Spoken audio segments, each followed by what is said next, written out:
Welcome back, everyone, to another episode. Super excited to be back with you all. It's Analena here, your host. And today I have my co-host here with me. Thank you, Alex. She graciously accepted my invitation to interview me again because this is a topic I have been talking a lot about behind the scenes. And I have been kind of holding back from talking more about this publicly, but I know the time has come. And thank you, Alex, for guiding me with that. My pleasure. It feels like we've been on this journey together anyways. Yeah, it's almost 7 years. And especially with human design, you are the person that told me about human design, and I'm so thankful for it. Yeah. And there's been a lot of back and forth journey. So I'm excited to hear and understand and dive into your viewpoints about how it's all developed over the years today more on this episode. Yes, I cannot wait. So you can ask me anything. Ask me anything. Okay. So first of all, I would love to start with when you first heard about human design and then pulled your chart and learned a little bit about what it all meant about you, like how did you feel? Yeah, it was a very profound moment because I felt very, very seen because I always was following all these other people, right? I put people on a pedestal and, oh, you have to do this, you have to do that. This is right, this is wrong. I'm very easily influenced by those opinions often, and I found myself in a place of like, what's wrong with me? Because I feel like none of these things are really working for me. And human design, the biggest realization really was that, wow, I am unique. I'm different than you are, and you are different than I am, and many other people, and that gave me this deep sense of relaxation in my body. Like, what if nothing is wrong with me?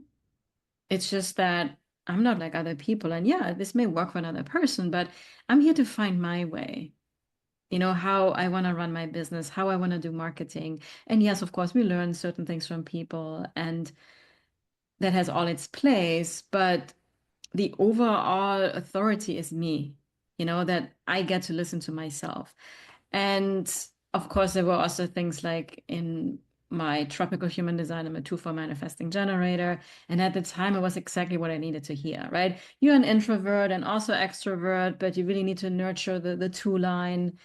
And the manifesting generator gave me permission to experiment because I really had to experiment because I was trying to follow so hard these proven processes that people were talking about. And I thought that it's not okay, it's not professional if I throw too many spaghettis on the wall and see what sticks. But that's exactly what I needed at the time. Yeah, I feel very similar about my journey of understanding what it meant to be a projector and the 1-3 profile line and all that kind of stuff, self-projected. And I found so many happenings in my life that didn't work or where things worked were suddenly explainable through my chart findings. But then once you started, and I know we both went through the training with Karen Curry Parker. You went a bunch further than me, and you're actually like super highly qualified, and I'm mediumly qualified, just Oh, enough to make it work. But it doesn't matter. We went on this journey together. We've both worked with, I would say at this point, probably each hundreds of people on their human design, with their human design, with their charts. And so what have you found over the years that what worked for clients and where have you found some maybe holes in the system, or how could we say this? yeah, it's a really good question. So when I was spending more and more time with, of course, learning human design and then also working with clients, I had a very strong sense for when we were in the shadow and when we were more in the higher frequency, right? I think that's a gift I have. And I started to notice, especially with the 5 human design types, there was more of a separation happening. And because I was also studying the gene keys so much, I was very much aware of the shadow frequencies. And human design is not here to put a type on a pedestal or make one thing better than the other, because then what we have is hierarchy, right? And hierarchy is a shadow, right?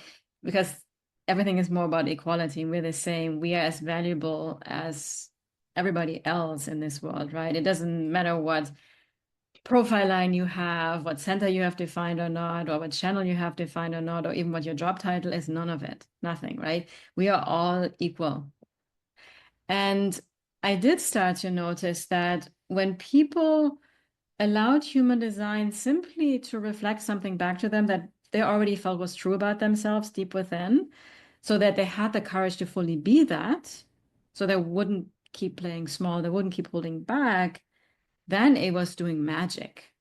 It was the permission slip people needed. And that's, I think, totally okay because, we all are conditioned. We take on these beliefs that are not serving us. We're being told all these things, not only from growing up, our parents and the people that surround us, but also now from social media. I mean, we're bombarded. So we're completely losing ourselves, right? We're so tuned out of who we really are, right? And then I saw that also many people that were all into human design, but it was very in a disempowered way, where it's like, well, I am this type, and this is why I cannot do X, Y, Z. And I am a projector, I'll give you an example, and I'm not supposed to have babies, or I have to wait for an invitation to run a program. And everything was taken so much to the extreme just because they heard it somewhere, they read a quote, that's what Ra said, or even some human design teachers, oh, that's what my human design teacher said. Like, that's what you can or cannot do. And that's when I was like, okay, we have to be very, very careful because you can use this as an excuse and also to feed your ego. Oh, I'm this type. I'm so much better than the other ones, like they are supposed to work for the others, and only these types can initiate things.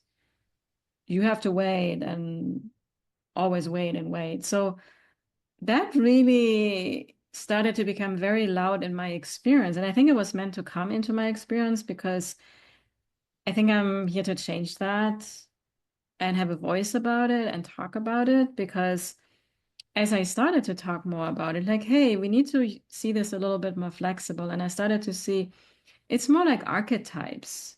And in my case, manifesting generator, that was my experience first. But I already, I was really relating to the projector a lot. And I also could see elements of the manifestor and even the reflector and the generator, of course. And I'm like, you know what? Like, I take from every type what I feel like suits me best. And I started also to realize it doesn't even contradict because these authorities we learn in human design, like when people say, oh, you have a sacral response, it's not just like one way of how you make decisions or one way how this feels.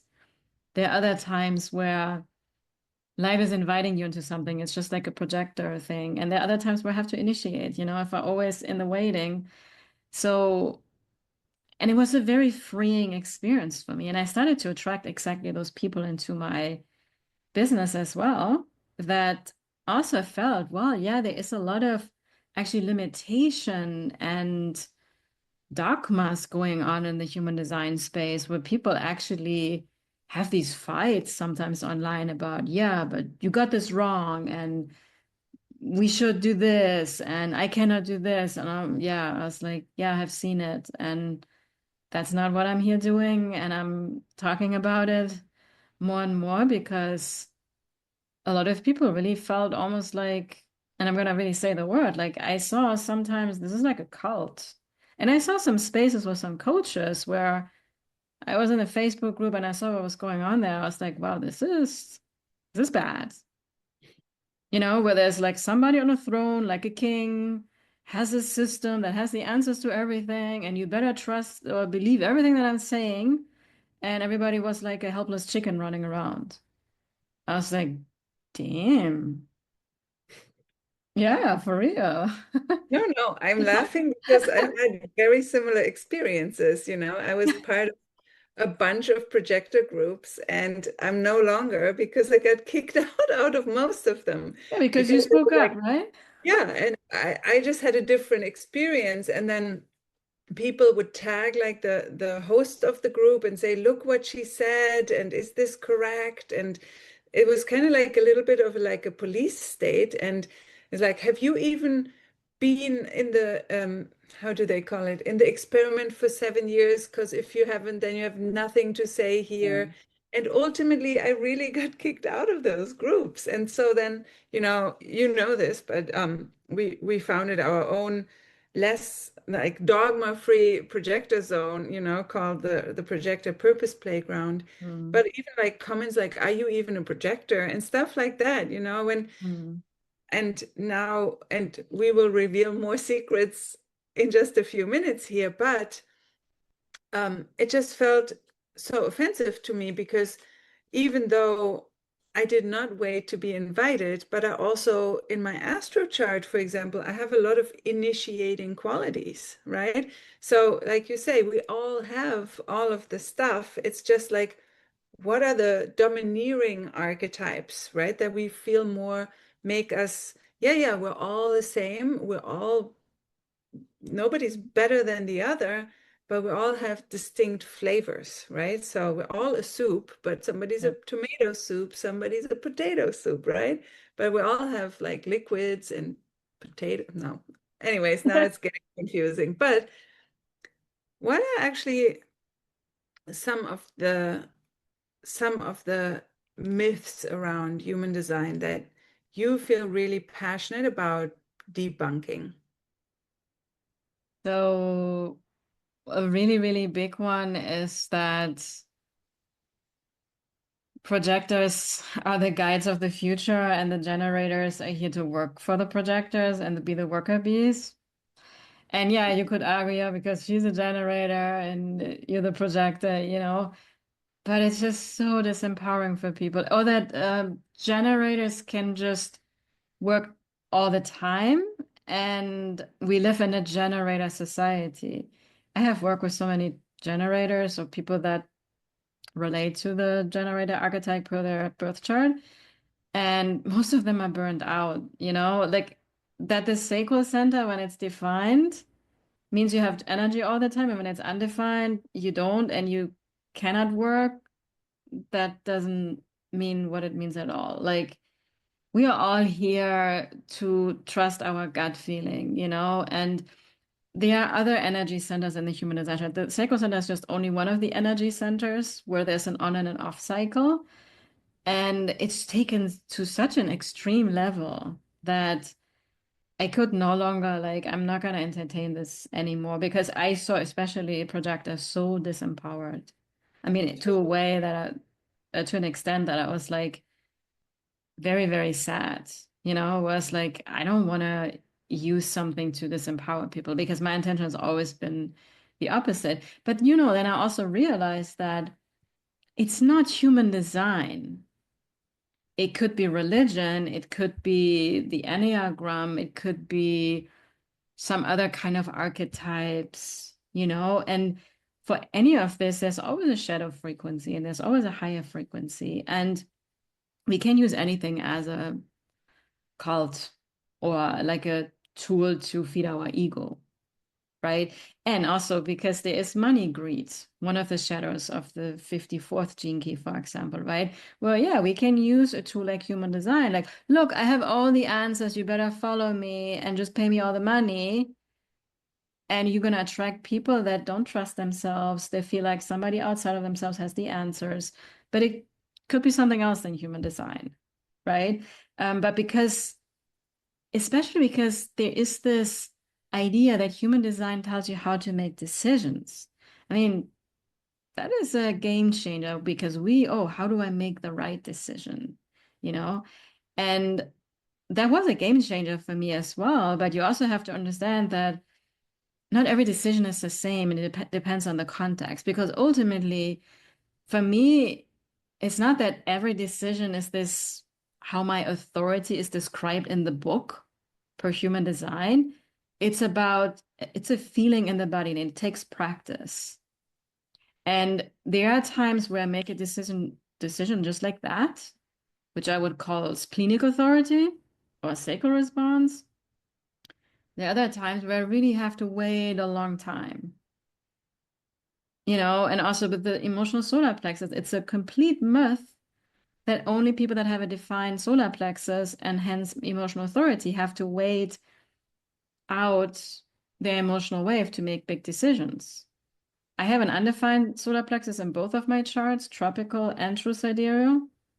And I have made the worst decisions when I just like in the moment, because I can actually amplify emotions very strongly. And I have found from my own experience for myself and working with hundreds of people that especially people with an undefined emotional solar plexus have to be more even careful to make big decisions. Big decisions always, when we invest a lot of time, money, energy, and resources into something. So I have more learned that all these centers we have in the chart, and I'm very thankful for Karen Parker's work because she always said you have all of the charts. And I realized that we humans have a tendency, and I think that's our regular human ego. And look, like I was there myself for quite some time, where we see this black or white.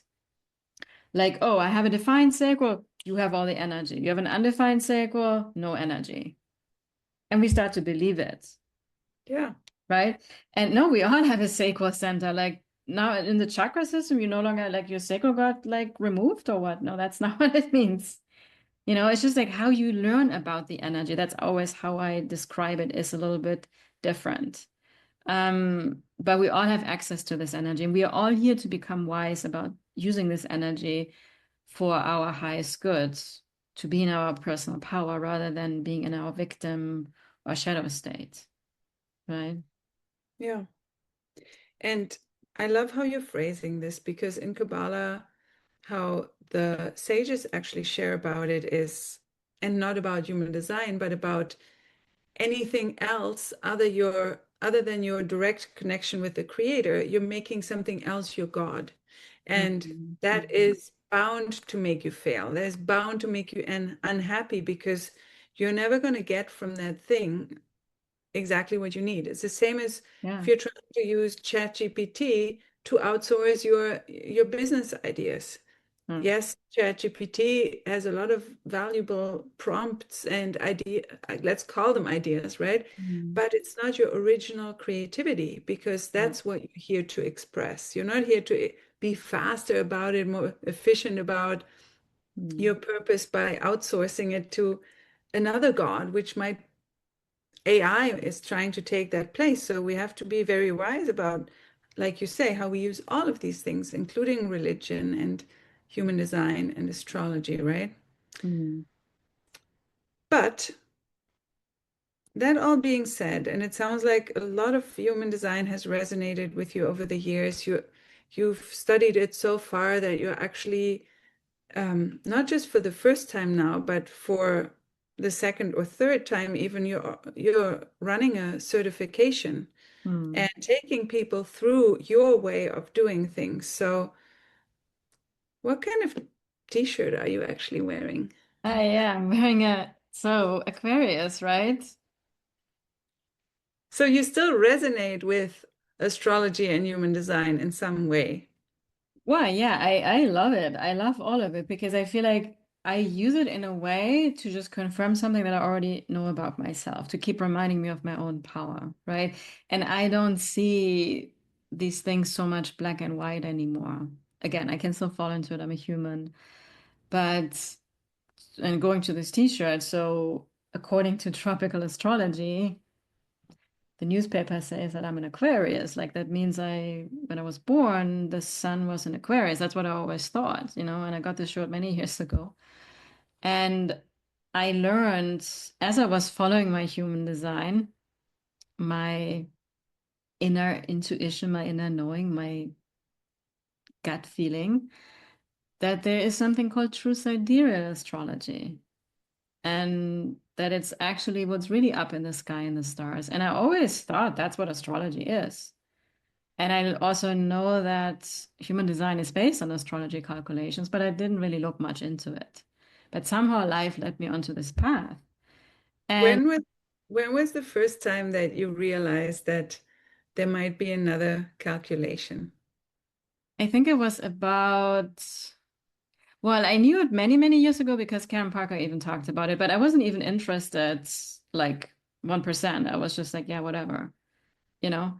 But about 2 years ago, my client started to bring it up and ask about questions. And Did then, you have one of those phone apps too, where you held them into the sky?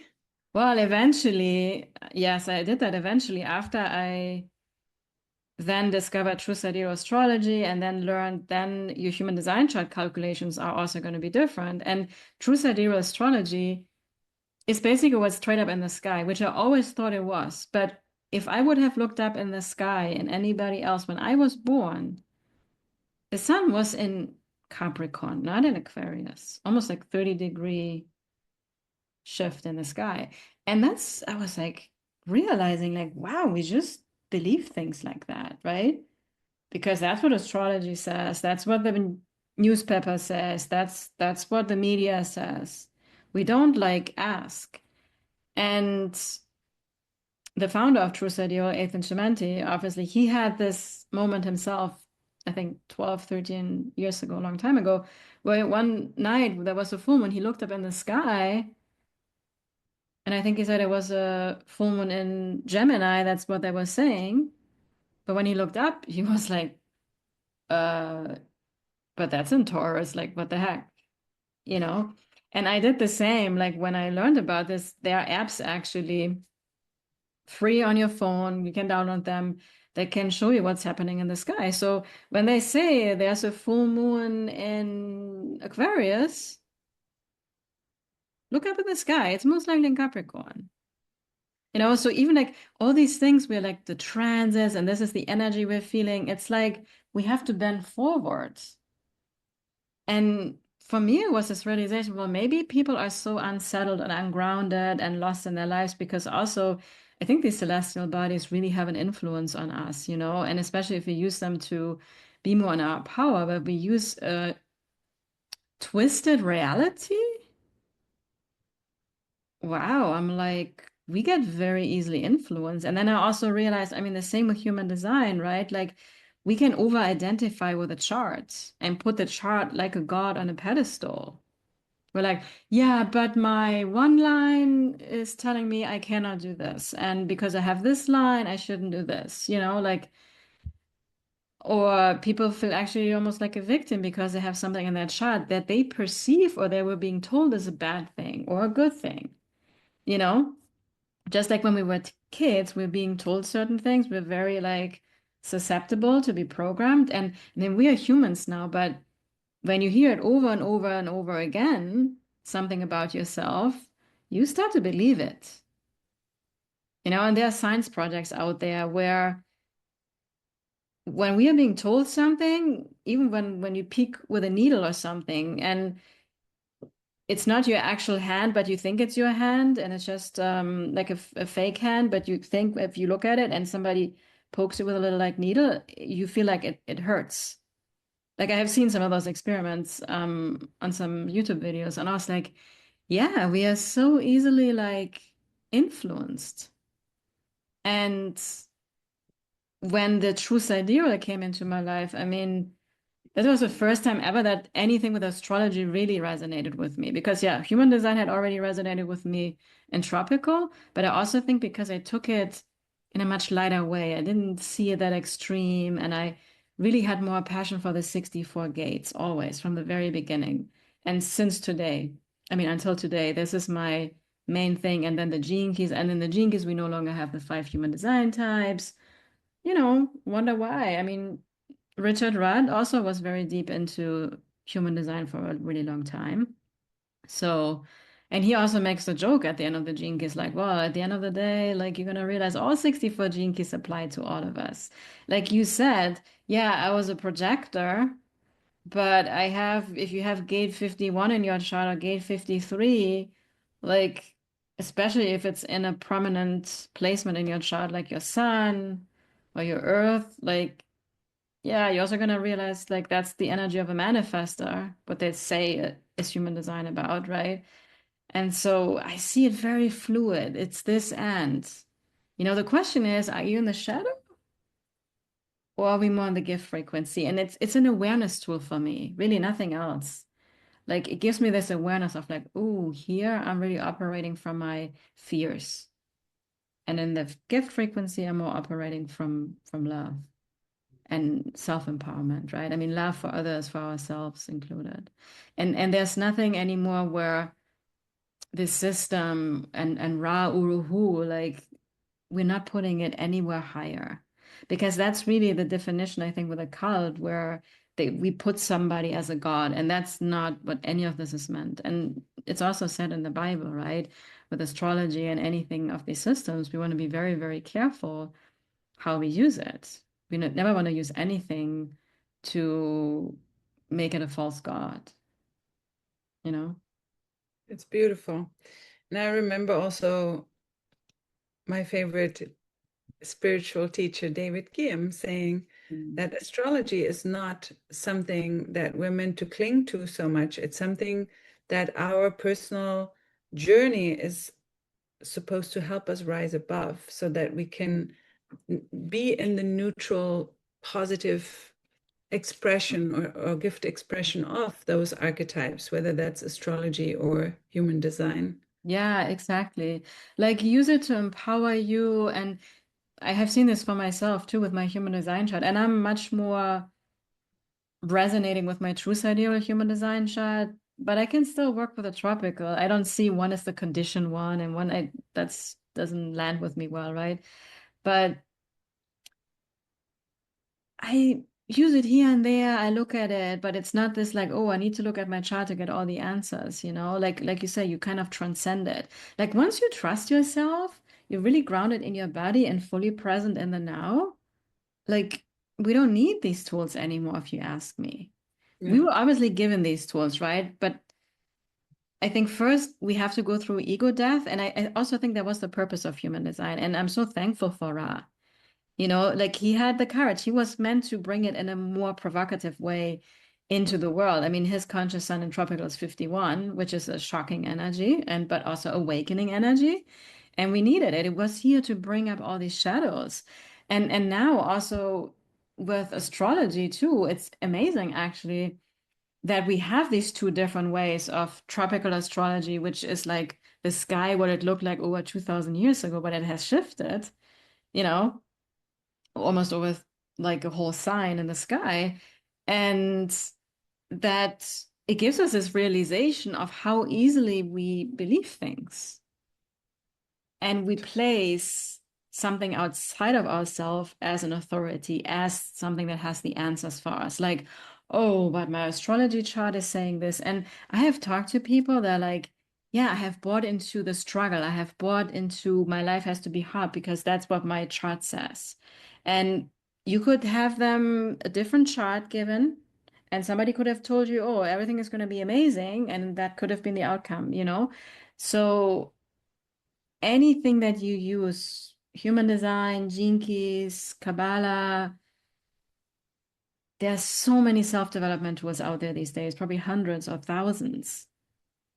It's about how are you using it to feed the ego and the limitations and the fears. And look, we humans have that. We're very susceptible. Or are we using it to step into our power and where we're all equal, you know, and we're allowing also to be guided by God. Because for me, actually, I have talked about this already several times that I feel that human design, all these beautiful teachings in there about the center, the nine centers, the gates and the channels and everything, and the gene keys, and then the Kabbalah, which is also part of human design, right? Have really helped me to connect more with God and have more of a relationship with God. Because when I say that's my gut feeling or this is my inner knowing, this is me being open to receive the divine guidance from God, nothing else, you know? And that's a really, really beautiful thing because I struggled growing up with religion a lot and the whole idea with God, it was a little bit fear-based for me. And I'm so thankful that these wonderful tools help me to really have a relationship more with the creator. That's how we call it in Kabbalah, right? And put God first. and not in a disempowered way at all, right? But there is this divine guidance that's always there for us. It's just about, are we listening? Because that's again, when I say I listen to my heart, that is that universal energy that is always communicating with us. Because we came here for a specific reason. I really believe that. And my purpose seems to be very connected with talking about this and waking us up to how we can also get manipulated by certain systems, certain dogmas, and teachers, and all of that, right? Totally. May I share a quick story? Yeah. Remembering this from one of my business masterminds from a couple of years ago. Mm-hmm. I had a few projectors together for a mastermind, projectors and tropical. Um, Both of these ladies happened to be German, and one of them became a generator in true sidereal. So that was around the time that I found out about true sidereal, and we did some calculations. And before finding out that she was a generator in true sidereal, she had more of that story of I don't have any energy, all this and all that. And once she found out, she sent a voice message to the group and said, "It's so interesting now that I found out that I'm in true sidereal, that I'm a generator. I have all this energy all of a sudden." Yeah, exactly. It's crazy how that works, right? Mm-hmm. Yeah, and more people I think are waking up to that. And again, it doesn't mean that human design is invalid or bad. Like I love it so much. And when I work with clients, because I don't even talk about that you have energy or not energy, that's such a myth, right? It's really about these archetypal energies of the 64 gates for me. It's just about where am I being in the shadow? Where am I being in the higher? Because it's such a beautiful awareness tool to help us always guide back to our power. And yeah, and with True Sidereal, I have to say too, I have seen so many people shift, and I didn't ask for it. I was really giving my audience like, hey, look, this is my path. I really feel the truth of this True Sidereal because it's just alignment with nature. That's really in a very simple way to say that, right? Like, of course, it's what's up in the sky, and I'm also a very accurate person, lots of Virgo energy. Like, I love math and precision. And like, let's just make it as natural as possible. And the level of alignment that I have experienced with my clients is out of this world. And what I mean by that, it's not that, oh, now the human design chart. It's like once they shifted to the true sidereal, I see them really step into their freaking power. They go out there, they make things happen, they shift their money reality, their relationships, they start their businesses, like they're stepping fully into their purpose. So it's almost like a research project that have been running kind of behind the scenes for a little while. And I'm like amazed. And then I'm like, you don't even need all these like healing modalities because once you get straight with your line, connection to source, like, and then it's about being fully present in the moment. And then we talked about the shift method.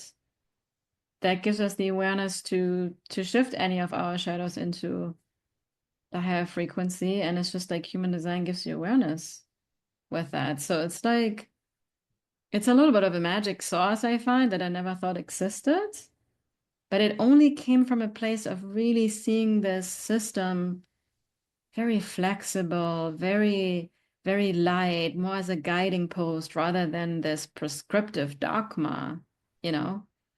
It's more to like free yourself who you already know you are, and you finally have the courage to be all of that. But we need to have that reminder again and again, no? So, yeah. I love it.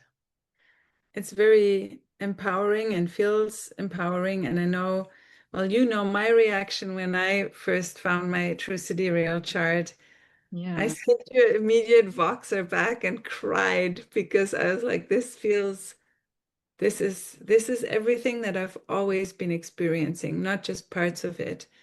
And lots of my clients too is like, oh yeah, oh my gosh, oh wow. Mm. You know, it's like deepest, deepest resonance. Yeah. No, and you, it's, I hope it's okay to say, you found out your reflector, right? Because I know from 4 or 5 years ago, you always told me, like, yeah, I kind of feel like a reflector. And you always were like, I'm just one gate away from a reflector, right? So when we saw it, it was like, it was almost a little like spooky, right? And you could argue, like, well, we already had a huge resonance with the regular tropical, we both had, but there were things that didn't feel right. And Hmm. I noticed it with some of my other colleagues when things came up, you and I as well. And some of the also defined and undefined centers that I was really trying to mold myself into. And I started to realize that when the true sidereal came about, and I was like, oh, so it was this huge teaching moment. Like, you can really, really trust yourself. Mm. Because all the things that I have felt were slightly off, they kind of fell away, and everything that felt really right in my body was even more amplified in some way, you know? So fun. Yeah, so it's just, and again, that's our experience. Like, everybody's experience is different. Like, we have to be very careful now not to be like, everybody now has to do true sidereal astrology and human design. Like, it's for those that resonate with that, you know? Whatever helps a human being to be their most authentic self, please do that. Find Yeah. out for yourself. And yeah, in my world, a lot of people, they come to me obviously because of human design and especially the true sidereal now. And it's life changing. It's so beautiful. And I'm going to continue on this path because that's where everything or God is seeming wants me to go. It's really putting the breadcrumbs of the universe, right? Like, and I'm just following that. And it also gets me out of my comfort zone many times, but it's just something that feels so true to me, you know? And then there are other people that have something completely different and it's helping people in a very similar way, you know? I want people to be happy, to do what they're meant to be doing, be in their zone of genius, so they're happy while they do the things that they love to do and they're providing value to people. We make a better world together, and whatever can help you on that journey, please use whatever that is. But never put anything on a pedestal because then we get into this like it's a cult, we create false gods, or we put things on a pedestal. Like, no, we are all amazing. Everybody is in their highest value, or we are as worthy as everyone else, right? Nobody's better or worse than anybody else. And also, one thing I want to say, oftentimes we say that, people are bad or a narcissist and things like that, right? But we also need all of that because maybe you just have to learn, and I have to learn to be more compassionate in this lifetime. And without some very triggering people in our lives, like it doesn't mean that you're better than another person. I'm still working on that to myself, because it's a very humbling experience. Definitely. Amen. Well, we Very could probably talk humbling. for like 10 more episodes about this, but thank you for um asking me all of this because yeah, I literally like you and I and so many people I talk about this all the time, but I'm like, I just don't want to sugarcoat it anymore because I know there's so many people that are afraid to say these kind of things, but they know it deep inside. So if that's you, speak your truth, you know? Definitely. I love this. Thank you for sharing your wisdom and your power and your experience and your stories. I think I feel it's very empowering. So I'm grateful that you are so open and so courageous about going out with this because I know a lot of people might also um, throw some shade and it doesn't matter because, like you're not attached. And so neither am I. Yeah. No, and I think there's so many amazing human design teachers actually out there that are also teaching human design in such an expansive way, you know? And I just feel like anytime when we fall into the extreme with human design, I have seen people also disappear in the human design space. And I think because they realize, and I think that's actually really good when they realize that it's not the way that they're using is not serving them. And it's such a gift though. And my mission is to get it out into the world in a very empowering way. And that's also my human design certification. I've attracted the most magical group of people because I advertise it in this energy and all the true sidereal and like it's an archetype rather than a type. And the 64 energies is a big focus on it. And it was a leap of faith, but I'm just very thankful that I had the courage to trust myself. So thank you, Alex, for being here with me and having this wonderful conversation. If you guys want more, let us know. Yeah, Always happy to. I love talking about this stuff. Thanks Yeah, for having me. yeah, of course, anytime. And you listeners, thank you so much for being here. I would love to know your thoughts. Please let me know, send me an email, contact me on Instagram or both of us, and post in the comments if you're watching this on YouTube. And we'll be back with another episode very soon. Ciao, everyone. Bye.